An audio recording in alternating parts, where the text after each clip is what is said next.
Hi everyone, it's Linda Canasi with icrafter, and I know you're probably shocked seeing these funny pink gloved hands in front of you. It has turned out that I have been getting an allergic reaction to something, so that's why I haven't done any videos in a while. So the only way I could do videos is if I wear gloves. So you're going to see me in pink gloves for a while because I need to get my hands back into a healthier state. So, having said that, I did want to get a video out here, and using my Impossible box to look like little firecrackers.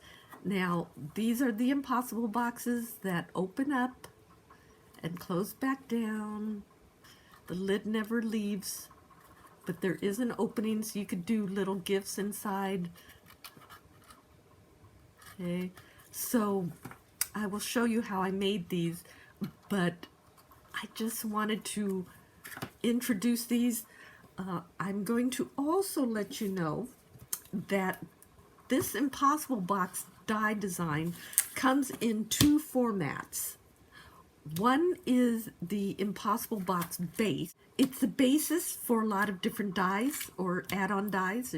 There's Christmas and Valentine's and all these different themes.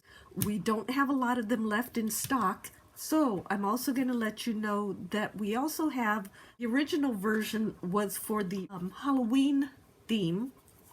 It had the same base die, but it also came with these additional pieces to make a monster, a vampire, and a mummy. I know we have these in stock, so if we don't have this available, you can always get the Halloween version of it. I made these using the Halloween version, but it makes the same thing. It's just that the Halloween version comes with all these extra pieces to decorate. But these are, again, my little firework 4th of July celebration. I also added a bit of jute cording on top as the wick for the candle or the fireworks. And these are just be great fun little decorative things. Let's take a look at how I made these. So I'm taking my paper that I've cut. It's two-sided cardstock, and I'm using my iMotion die cutting machine and just the accessory base, or just the base. Then I'm taking the Magnetic Pro Deck. Now I'm using my cardstock. It's two-sided cardstock and one of the die cutting pieces. Now because it's magnetic, it holds so nicely. If I do have lines, I want to make sure they line up straight. And then I'm using one of my translucent cutting decks and do this.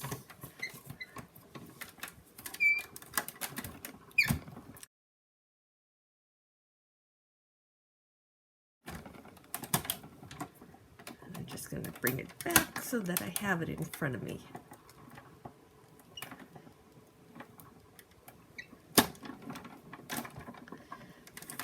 Okay,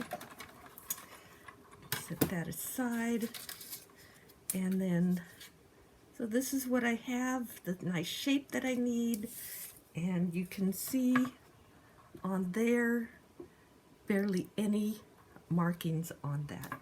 And I'm just going to keep going, and I'm just going to cut two of each color. So while I was die cutting, I cut a few extra pieces, which are going to be the decorative parts for the top. So I cut two from scrap, and these are the pieces up here. So you can see I just took a piece of cardstock and I die cut just the top half, and I didn't worry what was down at the bottom. So I cut two of those, and then these are this triangular piece, which normally you toss out. I cut 4 of those. I cut it in 3 different colors. Do the red on those. I also cut it out of white, so I could do white on this one and blue that I could do on this one. Ooh. Okay, let me go ahead and do that. I'm going to start first with these, the cream colored. And I'll set the red aside, the toppers, for now, just to show you how to make these. Now you'll see there's some really nice crisp lines, folding lines. So I'm going to do those, and I'm going to do this one. Okay, and I highly recommend that you fold them and use the iPress burnisher or a burnishing tool to get nice crisp folds. Okay, so you have these, these. Now what you want is at the top of this rectangle, you want to go mountain fold, okay? And then in the middle there, on both of these, there's a tiny little valley fold. So you want to do a valley fold there. And then you want to do, it sounds contradictory, but you want to do another valley fold. So at the top there, there'll be a nice little place to do a valley fold. Okay. So it's mountain fold, valley fold, and then another valley fold. And this piece actually goes in. Okay, so I'll do it again. Now we're going to start assembling it. I'm working from the front side. I'm going to use some liquid adhesive on this long panel first. And I'm just going to create the box shape, just to make sure everything holds together nicely and straight. Flip it over. And don't glue the top yet. You take this one, you fold it in. You take this one, you fold it in, and now you can add some adhesive to this tab.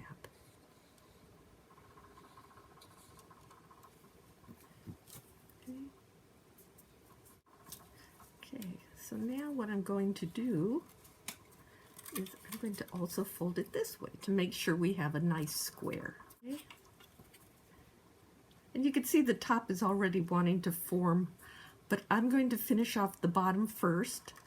And then we're going to just put some adhesive. Okay. And a nice square bottom. And here is another trick. This is when the iPress burnisher with this straight end comes in so handy. It creates a really, really nice way to put pressure in there in nice, at a 90-degree angle to get crisp corners. So now we're going to form the top. And it really is, if you look at it, you have two parts that are not sealed yet, and there's a 90-degree angle and a 45-degree angle. So you want to cover over the 90-degree angles. Do you see that? See how it's lapping over? So that's kind of how, that's how it's done.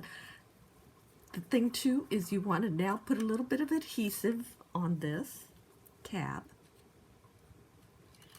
And the trick is you don't want to make it too tight because it won't lift off. So see, I'll leave a little bit of a gap there.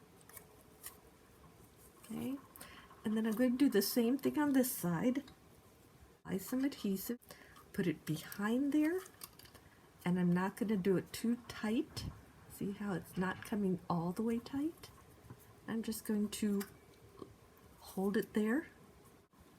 So that is the basis of the whole Impossible box. And you can see how it opens. And there's the inside. That's it. But now what I cut these pieces out is because I wanted to add my own colors up here. So I'm going to apply these so that, and I'm going to cut these out right on those crease lines.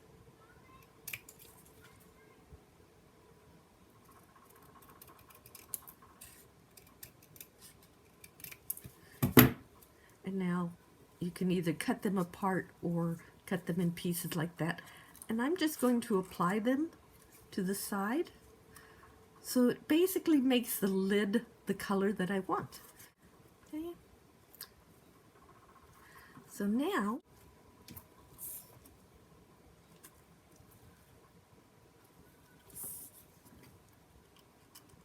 And the final thing I'm going to do, let me make sure everything is straight.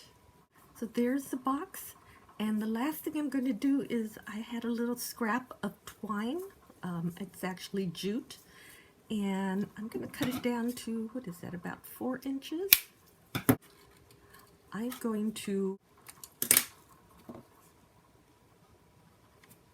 I'm adding it underneath one end so that when it sticks out of there.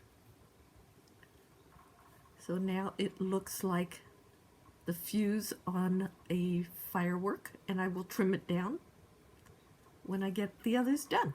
So I was working on assembling this one, and I discovered something, a little trick. So those horizontal panels, what I did is I cut 4 of them separately, but I added a little, on 2 of them, a little wraparound. So now those corners are covered, and when I add the last 2 pieces on the opposite corners, it will cover everything, and I won't have that little gap in the corner like I did on the red one. So I hope you enjoyed that. Thank you so much for watching. Again, these are the impossible boxes where you could put little treats inside. The lid stays attached to it, and I just made these 3, but you could, they're so easy, you could make so many more of them. This is the Impossible Box base. It also comes as a Halloween version, which I know we have more in stock. And again, just to explain in case you missed the beginning with these gloves, I have developed an allergic reaction to something. Not sure what, but I have to be really careful what I touch. So bear with me with my funny pink gloves, pink hands making crafts. I wanted to keep sharing crafts and projects, but the only way I could do it is if I wear some gloves to protect my hands. So thank you so much for watching, and I will see you next time. Bye.